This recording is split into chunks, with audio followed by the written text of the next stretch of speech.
Hello everyone, my name's Steph, I'm Botanist Cool, and today we are finally and hopefully getting back to more regular mini painting videos. Restarting with my Battletech emplacement or encampment, I keep forgetting which word is on the box, minis that I started a few weeks ago. And if you're enjoying my mini painting videos, like and subscribe. It's free, it's easy, it's 2 clicks, it's the best way to support me, and I can't thank you enough for all of that support. Let's get on to the fun part and talk all about the painting. As I mentioned in yesterday's short about my SLDF Shadowhawk, and I'm 90% sure it's a Shadowhawk. I keep forgetting. I know there's like a bunch of like a Shadowhawk, a Phoenix Hawk, and all these other kind of hawks, and I keep forgetting which one is which, so I'm 90% sure it's the Shadowhawk. As I said, I really want to improve my pin washing technique because when I just use a plain old shadow wash or when I use plain old Nuln Oil, it looks very oily, it looks very drastic, and it looks very unrealistic, right? Instead of going from a darker shaded color, it's going from black to whatever color it is. And while it may look good on certain parts, and while it looks good on Gunpla, I don't think it looks amazing for all of the minis that I do. So I decided today to test out a Nuln Oil mix with a little bit of water, and then I put a touch, just a smidgen of uniform gray from Army Painter into that mixture of water and Nuln Oil, and I ended up getting this nice dark gray-ish Nuln Oil mix thing that ended up looking pretty good in my opinion.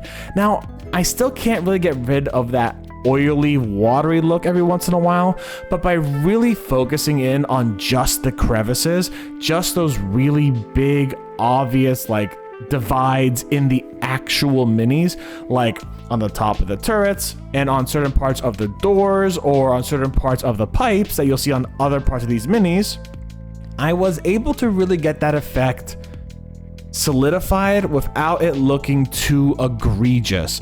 I didn't want that oily look of a whole bunch of Nuln Oil or a whole bunch of Seraphim Sepia or a whole bunch of washes on there. I really do not like that look at all, except for, and I'll talk about this more later, Lead Belcher, which I love Nuln Oil on Lead Belcher. It looks fantastic. On any metallic paint, honestly, washes look great, but we'll get back to that later, I promise.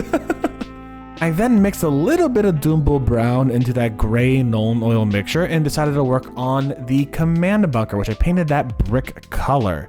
And it turned out pretty well. It actually wasn't even as dark as I wanted it to be. I wish it was a little darker. I wish I could have gotten that just a little bit better. But alas, I'm still happy with how that turned out. And I was being very careful with that excess water, right? The excess medium, so that I didn't get as much oiliness, and being careful with that really made it look a little bit better as well. So I'm happy with how that all turned out. After that, I made sure to get a little bit of Lead Belcher, which you kind of see me showing to the camera every once in a while. My Lead Belcher is dangerously low. I need to go get some more Lead Belcher. But I used Lead Belcher to get all the metal parts of the guns and the encampments, etc. And then I used a full Nuln Oil wash on those Lead Belcher parts. Again, Lead Belcher and metallics in general work great with washes. I don't know why I like them so much more than just using it on literally anything else. I just think it matches really well, and I'm happy with that. For those who have seen my Visigoth or mech videos for the Mosswood Rangers, then you know what part of the painting process is next, and that's getting moss all over these emplacements.